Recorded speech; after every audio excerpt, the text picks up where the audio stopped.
telah mengingatkan kita bahawa satu masa nanti akan ada satu golongan yang disebut sebagai golongan yang jihadis.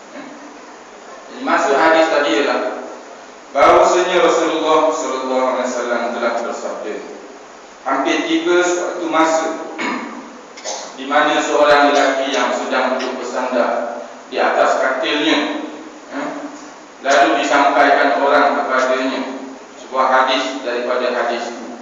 Maka ia berkata, pegangan kami dan kamu hanyalah kitabullah, yakni Al-Quran sahaja. Apa yang dihalalkan oleh Al-Quran kami halalkan, dan apa yang ia haramkan kami haramkan. Kemudian Nabi SAW melanjutkan sabdanya, padahal apa yang diharamkan oleh Rasulullah SAW samalah hukumnya dengan apa yang diharamkan oleh Allah Subhanahu wa Ta'ala. Apa kata Nabi? Kata Nabi SAW, hampir tiba suatu masa. Nabi kata hampir tiba suatu masa. Sekarang bukan hampir tiba. Inilah masa. Inilah masanya di mana seorang lelaki yang sedang duduk bersandar di atas katilnya. Kawan tu tengah duduk atas katil ke sekarang ni? Katil hospital kan? Nampak? Lalu disampaikan orang kepadanya sebuah hadis daripada hadis. Kata Nabi SAW, nanti, bukan nanti kan, sekarang ada seorang lelaki yang sedang duduk bersandar di atas katil. Nabi kata di katil, bukan saya reka di katil. Lalu disampaikan orang kepadanya sebuah hadis daripada hadis itu, kata Nabi SAW. Maka orang itu pun berkata, orang yang duduk di atas katil pun berkata, datang satu orang lagi, bacakan sebuah hadis kepada dia. Lalu orang yang duduk atas katil itu, dia kata apa? Pegangan kami dan kamu hanyalah Al-Quran sahaja. Hadis tidak.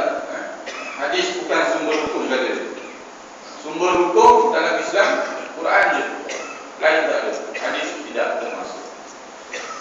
Jadi lelaki yang dimasukkan di dalam hadis ini ialah seorang yang mengingkari kedudukan hadis sebagai sumber hukum yang kedua selepas Al-Quran. Lelaki yang dimasukkan di dalam hadis ini ialah seorang yang mengingkari kedudukan hadis sebagai sumber hukum yang kedua selepas Al-Quran. Dia tak percaya bahawa hadis adalah sumber hukum yang kedua selepas Al-Quran. Dia hanya percaya kepada Al-Quran sahaja. Baginya hadis tidak perlu untuk dijadikan sumber hukum dan tempat kedudukan. Ini syarat yang telah dibuat. Hadis ini telah disyarahkan secara ringkas oleh Abu Ali Al-Banjari An-Nadwi Al-Maliki, yang juga yang nama sebenarnya ialah Ahmad Fahmi Zamzam. Ada kitab ni 6 ringgit je, peristiwa akhir zaman. Mungkin tuan-tuan perempuan dia sering hadis. Golongan ini, kata Abu Ali Al-Banjari, kata dia, golongan anti hadis ini tidak syak lagi telah terkeluar daripada ikatan agama Islam. Maksudnya ini bukan Islam. Bila mana seseorang itu menolak hadis Nabi, itu bermaksud bahawa dia telah menolak Nabi itu. Sebab hadis Nabi datang daripada Nabi. Jadi bila mana tak percaya kepada hadis Nabi, maksudnya tak percaya kepada Nabi lah. Sedangkan rukun iman itu amat mudah saja, 6 perkara. Beriman kepada Allah, malaikat, kitab, Rasul, Rasul Nabi, hari kiamat, dan juga qada dan qadar. Jadi tak percaya salah satu dari rukun iman, maka batalah.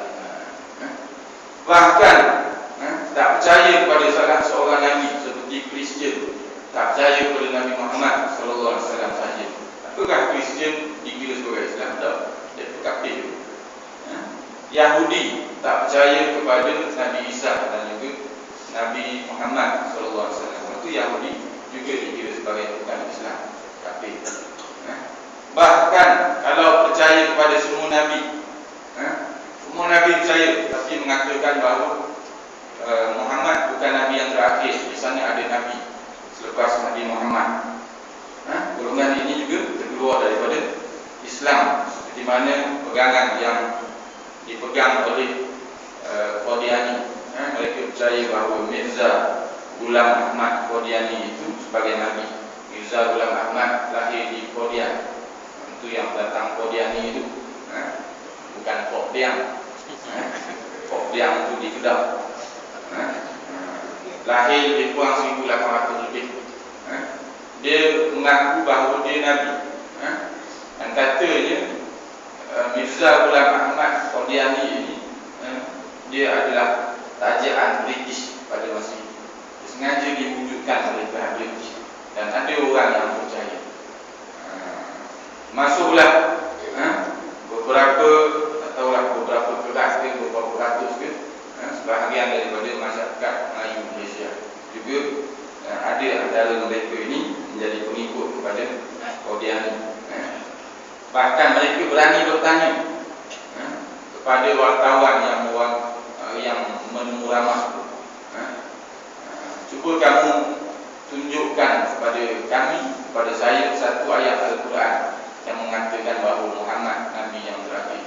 Bertunjuk, tengok. Kan kawan tu tak boleh tunjuk. Habis kan? Apa ayat? Ayat yang menyatakan bahawa Muhammad Nabi yang terakhir. Ayat apa? Ayat Quran kan? Nah. Ayat yang ke-40 surah Al-Ahzab, surah yang ke-33. Menyatakan bahawa Muhammad SAW adalah Rasulullah dan dialah penuntut segala nabi. Maka Muhammadun aba ahadin min rijalikum walakin Rasulullah wa khataman nabiyyin. Inilah ayat yang ke-40 daripada surah Al-Ahzab, surah yang ke-33, menyatakan bahawa Muhammad SAW itu adalah Rasulullah dan juga penuntut segala nabi.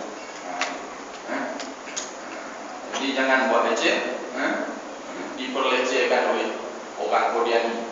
Dia tanya, mana ayat yang menyatakan Muhammad Nabi yang terakhir? Kita tak lagi ambil kumpul. Kena kumpul dengan dia. Makan tepung kumpul tak apa. Kena kumpul dengan kawan.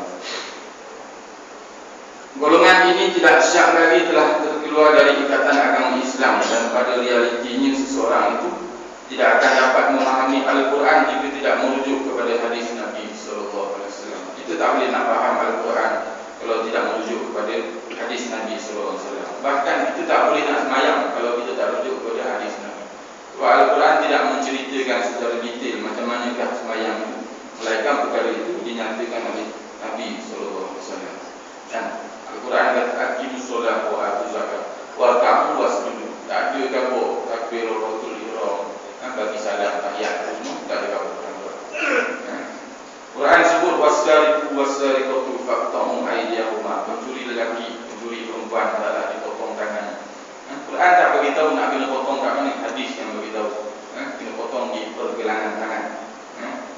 Kalau tak kabur oleh hadis, habislah koyuk. Dan tak rujuk hadis nak potong mana, potong kat mana? Mampu itu kan.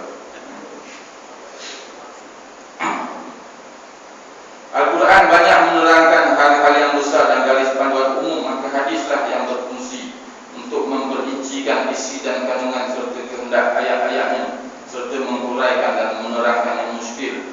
Oleh kerana itu, syariat tidak akan sempurna kalau hanya dengan Al-Quran sahaja, tetapi ia mesti disertai dengan hadis Nabi SAW. Dan golongan anti hadis ini berada di mana-mana, bahkan di Malaysia juga golongan ini ada. Apa yang membimbangkan kita ialah bila mana golongan ini mengisytiharkan secara publik bahawa mereka tidak menerima hadis Nabi, tiada tindakan yang diambil terhadap mereka, tiada hukuman, tidak ada berlaku apa-apa tangkapan. Inilah yang sangat membimbangkan kita. Kerana apa? Kerana bila mana orang melihat Islam itu dihina, Nabi dihina, dan sebagainya, dalam keadaan Islam dihina, tidak ada berlaku apa-apa tangkapan, kita bimbang takut orang lain, orang Islam dan juga orang bukan Islam yang lain berani melakukan perbuatan yang serupa. Dan perkara itu sebenarnya telah pun berlaku kan di dalam negara kita. Banyak lagi lah kes-kes yang macam-macam pelik-pelik. Yang terbaru antaranya ialah satu orang perempuan, tak tahulah betul ke tak betul perempuan,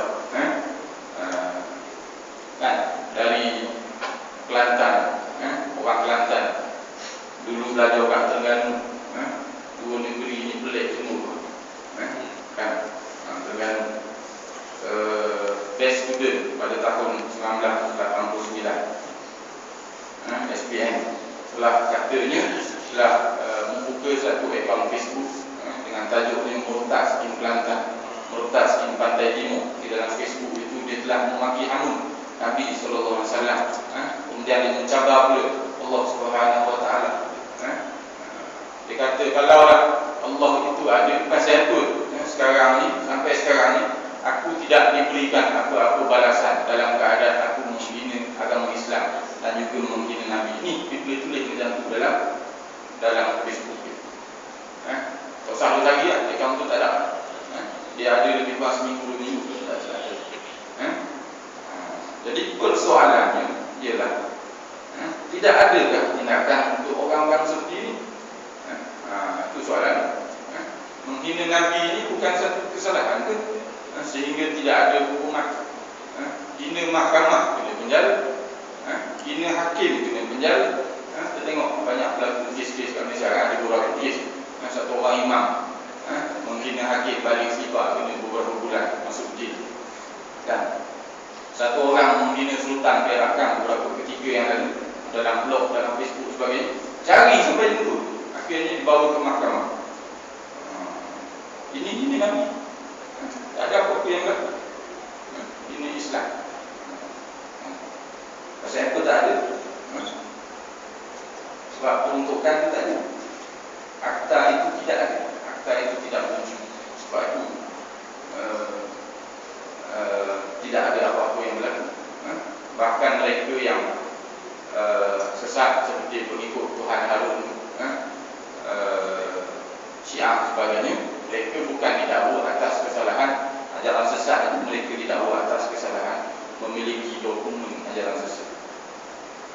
Didakwa atas kesalahan memiliki dokumen, itu saja. Jadi dengan keadaan yang seperti ini, banyak kebimbangan di dalam hati kita. Kita takut nanti berani pula golongan-golongan yang lain, termasuklah golongan-golongan Islam, menghina Islam seperti mana yang dilakukan oleh orang-orang seperti ini, Murtad Pantai Timur dan sebagainya. Kita takut boleh. Dan kita juga bimbang apabila kita melihat satu hadis Nabi lagi. Pasal bawa 3 buku lagi. Saya baik baca lagi. Kalau tidak, 3 jam. Kita bimbang bila mana perkara kemungkaran ini berlaku. Kita takut berlaku seperti mana yang disebutkan oleh Nabi SAW, sebagaimana yang dinyatakan di dalam kitab ini, Bahrul Mazi jilid yang ke-15, disyarahkan oleh Syekh Idris Al-Marbawi, muka surat 35, bab yang ke-8. Bab yang telah datang ia pada menyatakan hadis yang membicarakan turun azab Allah Subhanahu Wa Taala apabila tidak diubah akan kemungkaran. Kita takut berlaku begitu. Hadisnya an Abi Bakrin As-Siddiq, an Abi Bakrin As-Siddiq annahu qala ayyuhan nas innakum taqra'una hadhihi al-ayah ya ayyuhalladzina amanu 'alaikum anfusakum la yadurrukum man dhalla idza tadaitum wa inni sami'tu Rasulullah sallallahu alaihi wasallam yaqulu innan nasa idza ra'aw az-zalima falam ya'khudhu 'ala yadayhi aw syaka ayya ummahumullahu bi'iqabin min. Daripada Abu Bakar As-Siddiq, sahabat yang meriwayatkan hadis ni, khalifah yang pertama, Abu Bakar As-Siddiq. Kata dia, hai manusia, bahawasanya kamu membaca ayat ini. Ayat tadilah, ayyuhallazina amanu 'alaikum anfusakum la yadurrukum man dhalla idza tadaitum. Hai sekalian, dia kata, hai manusia, bahawasanya kamu ada membaca ayat ini, yang bermaksud, hai sekalian orang yang beriman, lazim olehmu akan dirimu, tiada memberi mudarat akan kamu siapa yang sesat apabila kamu dapat petunjuk. Dan bahawasanya aku dengar Rasulullah SAW bersabda, bahawasanya orang-orang apabila melihat mereka itu akan zalim, maka tiada mengambil mereka atas tangannya, hampirlah bahawa diumum akan mereka itu oleh Allah dengan dera daripadanya. Hadis sahih yang diriwayatkan oleh Imam Tirmizi. macam tak faham je hadis